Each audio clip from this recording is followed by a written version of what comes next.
Welcome to the first day of Project Pack number 12. My name is Rick. Hi, I'm Maria, and we are going to use pretty much all of the parts that are in the Yep. Zentangle packet today on this particular tile. And you can check the intro video for all of the descriptions of those. Right. So you can see I'm checking out the gold gouache. Gouache is Gouache, and it's a type of watercolor that I love to use. And It looks like you added a little water to that. I added a little water to Yeah. mine, yeah. So we have a beautiful Renaissance Zentangle, and we're going to start with our graphite pencil and draw a circle sort of in the middle, but it's really not important that it's exactly in the middle. Just a beautiful circle. I love how you go back and just retouch those lines. Thank you. We're going to work with the concept of Bronx cheer, but not a Bronx cheer. I came up with this new variation of Bronx cheer, and we're calling them Bronx spears, S-P-E-A-R-S, Bronx spears. And I've been doing these for a while now. The first time I did it was on the silk scarf that we sell. You know that one? Right. And it was from that German artist. What was his name? Ernst Haeckel. Ernst Haeckel's artwork. I saw something similar to this, and I thought, oh, that's beautiful. So you can see I started with just a beautiful line that just is ever so slightly arced. And we're going to start by putting a series of like pearl shapes that gradually get smaller and smaller until they disappear or disappear. Disappear. Disappear. Yeah, at the end, right here, you can see. And also notice that all of those little pearls, the lines overlap that center line and each other for that matter. Right. So I'm going to go on the other side and do exactly the same kind of consecutive circles or orbs, pearls, whatever you like thinking about like that. And you can see how they gradually get a little bit smaller. And please remember that you can always pause our teaching here to catch up. We don't often show the entire drawing of something so simple. So you, feel free to stop anytime. Next time I go to a Chinese restaurant, I'm going to think of those little corns. Oh, yes. It Oh, looks those just little like that, tiny right? ears of corn. That's it. Sort of, yeah, Right? that's what it looks like. I'm going to think of look at the yellow Bronx spears. Okay, so now this is kind of cool. If you put the stem in, and then after the stem is drawn in, then you go back. I like to add a little detail just because I can. Now watch this. This is going to, you put a few more of these little pearls around the stem, and it makes the stem look like it's coming forward, going through the center a little bit more than ordinarily. So it's just a nice little detail. So I'm going to put another one behind the first Bronx spear. Again, using that familiar hollowbah approach of drawing behind. Right. So drawing behind can be a whole tangle just as much as it can be an individual stroke. So what makes this a little different than Bronx cheer is the fact that these little orbs sort of get smaller as we go up. And embrace that. Embrace it because it'll bring you more of a meditation. I think the more you have to concentrate and add a little detail to something, that it helps you to focus. The weighting of the line is such an impact there. So there I'm putting that little detail again. Such a small thing, but it just looks amazing, right? Here I'm going to go off to the side.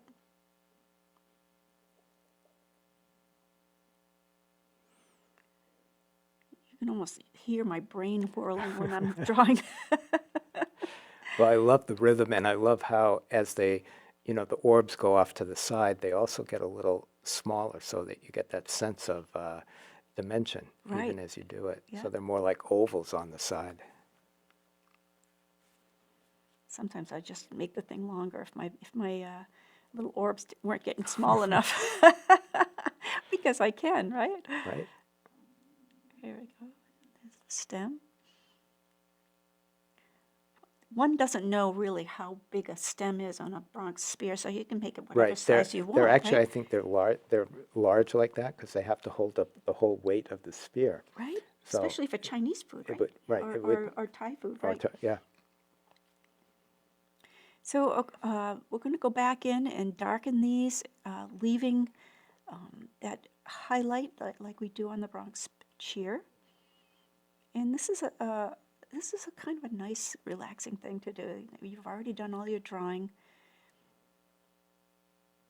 And again, this has the same potential as a Bronx cheer. Right, you In can, case you ever have a misstep or a misdrawn line, these things are magic, just like or you just Bronx. want to make a mystery, A mystery, yes. What is behind that right? Bronx spear? The mystery of the Bronx cheer. Yes. That should be like an Agatha Christie book, Yeah, right? I think so. And also notice that Maria's not rushing through this. She's like really, really enjoying, like, this is the most beautiful set of little circles that I can fill here, and just absolutely reveling in it.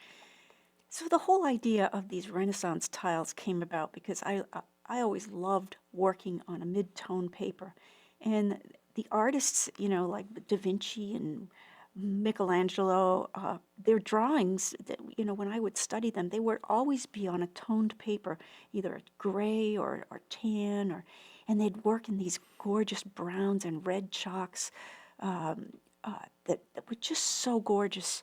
And they would also work with white chalk and black, and so that they could come up with a lot of the shading that they would need as, in researching for their paintings.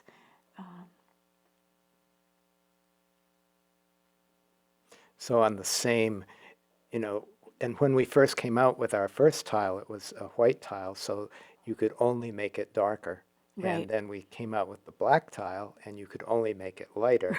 Right. So this gives you this mid-tone gives you the option of adding light and adding dark. So it's a beautiful platform. So what I wanted to add to that too is that whenever it's my go-to tile is a Renaissance. Renaissance Zentangle. I I immediately get into that mode of, here I am in the 1400s, and I'm feeling that artistic gift. I might not be as good as Da Vinci, but boy, I feel like I am. You're tapping into I'm that. tapping into that, and I'm feeling like I am the artist of the town, and that it's my job to do this, and this is my job, right? Right. How cool is that? And so just that repetitive setting of those lovely, lovely highlight beads or nodes, and it shows its own pattern there. And you can add more in. I think that you're all going to really enjoy doing these. Okay, so once we get those done, Add a little love, go back. yeah. They look like they would taste as good as Right. as a blackberry, right? Oh, I'm gonna. Except the taste lasts longer. That's right. That's right. Okay, so we're going to do some background design in back here. And it's going to be a fragment and reticula type thing. And I'm going to start by putting one curve in. You can see how I sort of put that behind the Bronx spears. And again, they're going to go consecutive. So they start out really tiny squares at the bottom, and as they get to the top, they'll be bigger. So I'm sort of giving myself lines to shoot to. Can you see? And I think you're using your brown pen I on am this, using right? my brown pen. I'm sorry, I didn't mention that.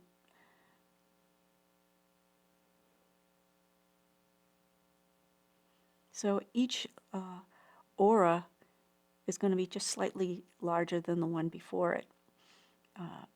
But you know, when all is said and done, don't worry about that too much. It actually doesn't matter too much as long as they get bigger towards Yeah. the top. It's precisely imprecise. Right, right. But you can also, you'll all already see the optical illusion coming to life here. Mm. Like somebody planted it way too deep in the pot.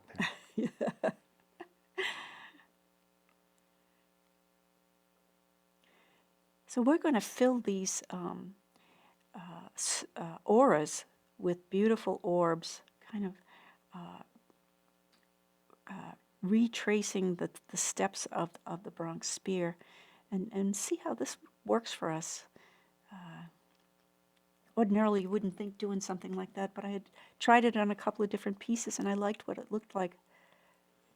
Well, I like the resonance of that same shape at a different scale Mm-hmm. and color.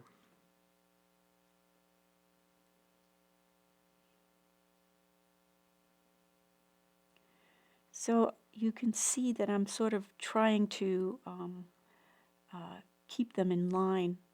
Like you look at one and then you put the next row right below that.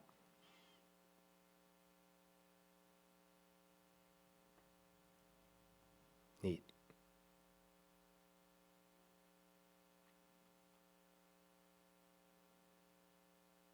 It's fun figuring out where they would be behind, Mm-hmm. right, as it goes behind.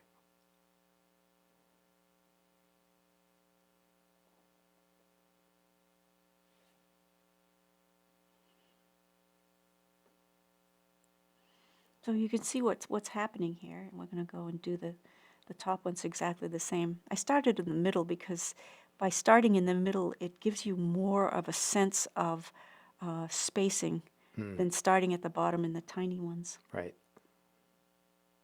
I actually use that technique often. Well, and it also helps that in Zentangle there is no up and down, and you can just, or you're more particularly in this case, your tile is not locked to an easel, so you can just flip it, whatever's comfortable. And you know, we say this probably in every video, but notice how Maria is turning that tile as she works, just that, finding that really comfortable place. So I'm going in now and putting in some nice brown darkness in between those orbs. Give it some character and pattern. And just the brown is so beautiful. I like to use dark brown as much as I can. I just love that reddish, it's like sanguine color. And in doing that, you've lost the grid lines have just dissolved into that pattern. So now I'm going in and retracing that original circle. And you can see I kind of make it kind of bumpy on purpose so that it doesn't look like you're trying to make a perfect circle. It's a beautiful line as opposed to something drawn with a compass. I'm not a big compass fan unless I'm, you know, designing something or, you know. Well, it's that, you know, a lot of people will talk about that Japanese concept of wabi-sabi. Yeah. And there's such a beauty in that natural roughness, that unpolished, perfect imperfection. So I'm going around with an aura, good size space in between here. We're going to do a series of borders around here. I'm just such a border person, and you probably have recognized that in a lot of my work. I find a lot of comfort in that.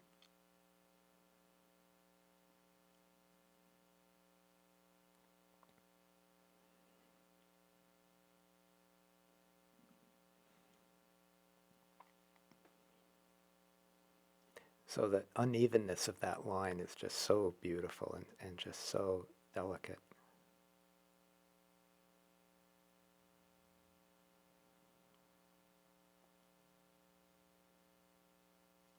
So you can see they're not perfect lines, but it gives you time, by stopping and going, it gives you time to think and analyze and So you can see she's creating this radiating spoke sort of pillar from the center.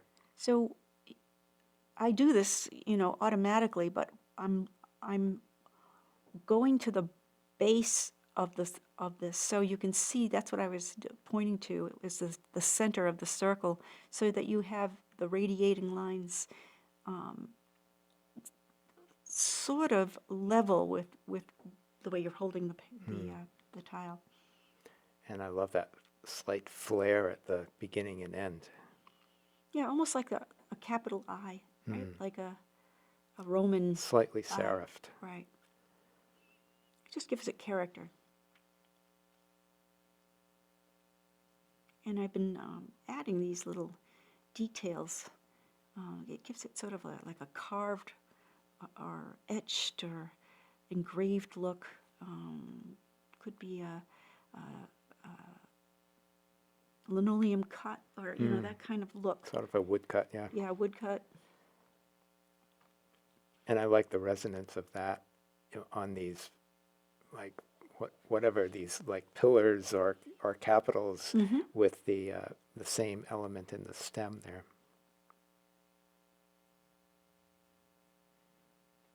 And adding some rounding as I go along. Just enhances the light and dark. And not much, just a little bit. Ah.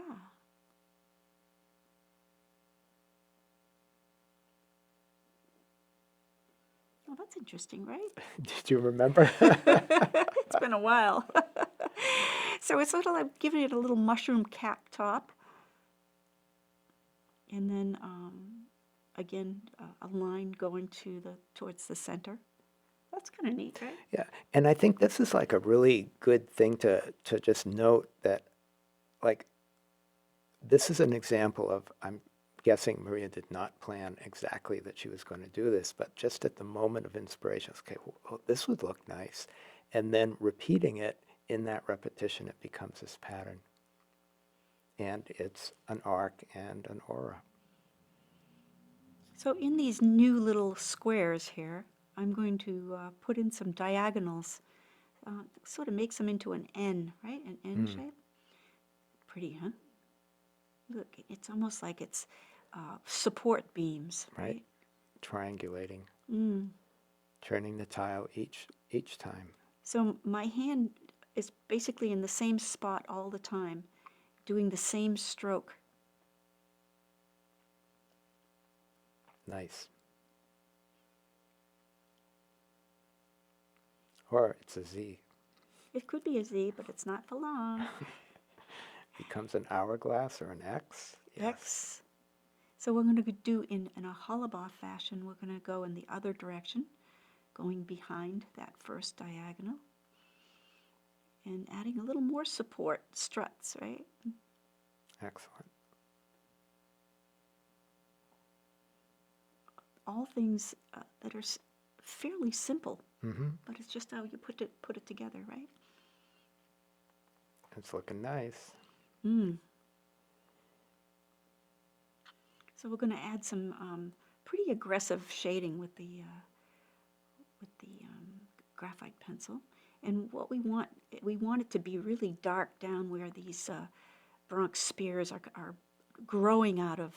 It's almost like they were coming through a sidewalk crack. That feeling of they're growing where they're not supposed to.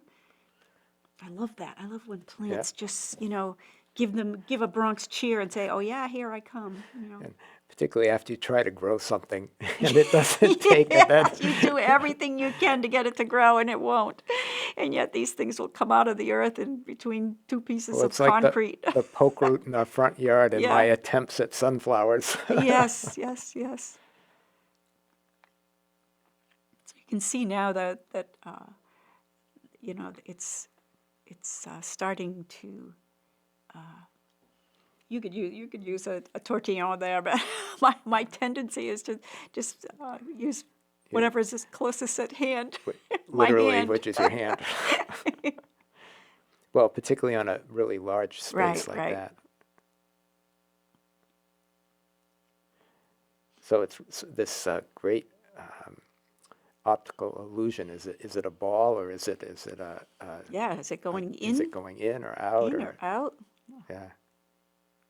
Again, I'm adding, being even more aggressive. I want that to be really going behind the spears.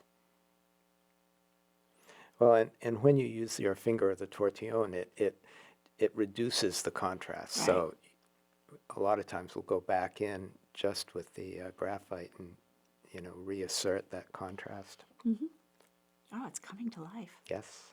So even though that these Bronx cheers are pretty dark already, I'm just putting a little bit of shade on one side, on the right side.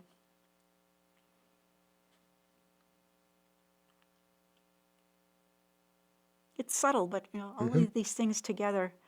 Well, and it tricks the eye. Right. You get the sense of depth, but may not know exactly why. So now I'm going in with this beautiful brown charcoal pencil, just to soften the color from black to brown. Nice. And then with the brown tortillon, we're going to just soften that a little more.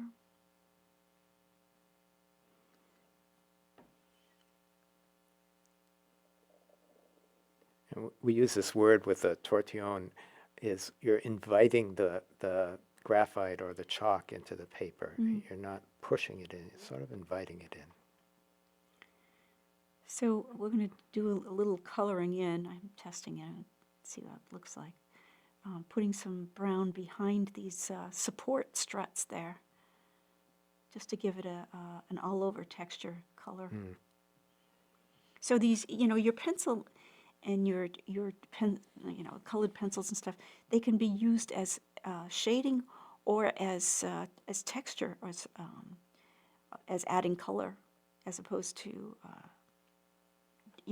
doing it with a light source. Right.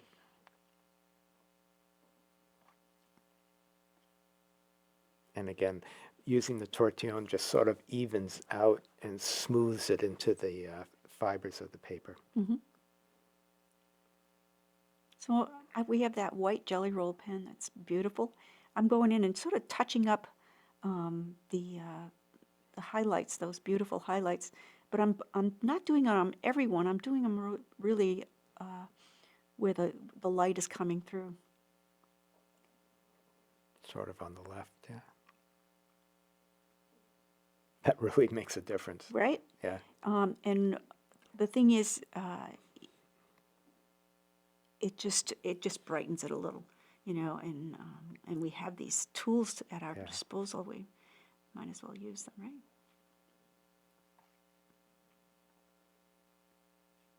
And just giving it a little bit of brightness on one side here. Yeah, the white shines so much on this paper.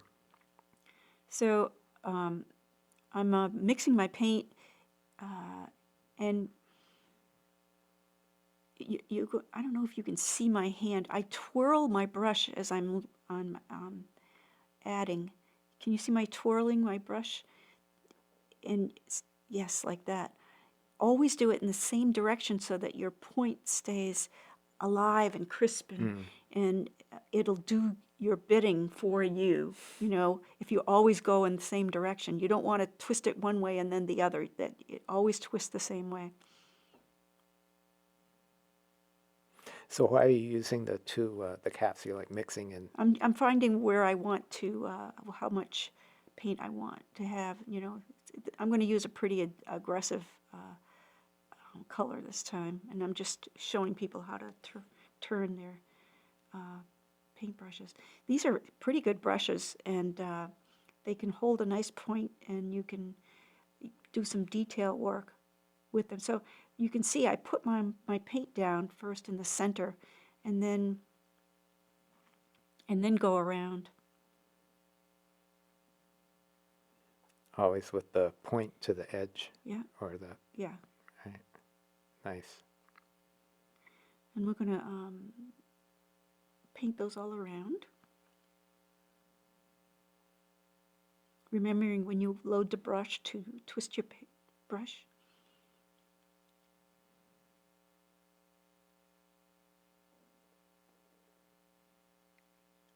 It really looks nice in the light there. Yeah. And as with putting down a lot of ink, remember that, you know, that this will be wet for a little while, so Right. to not touch it while you're doing it.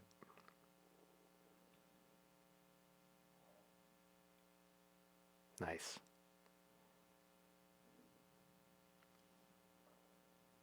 So let that dry for a little bit. Mm-hmm.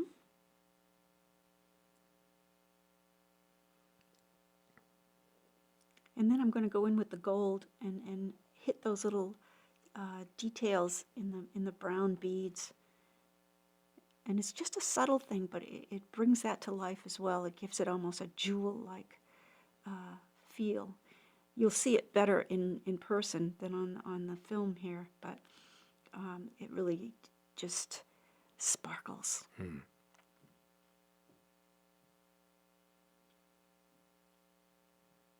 And you can see I'm just touching them. You don't have to create that. The paint will create that. It just touch it ever so lightly. It's because you get that nice sharp point there, right? Mm-hmm.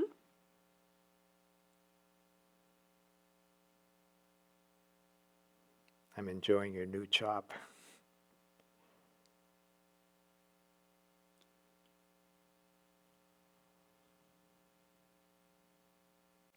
So this is the Bronx spear. I hope you have fun with this. Do them over and over and over again. Practice them, and see where it takes you. I love this. So we will see you tomorrow. Thank you for playing with us. Bye now. See you later.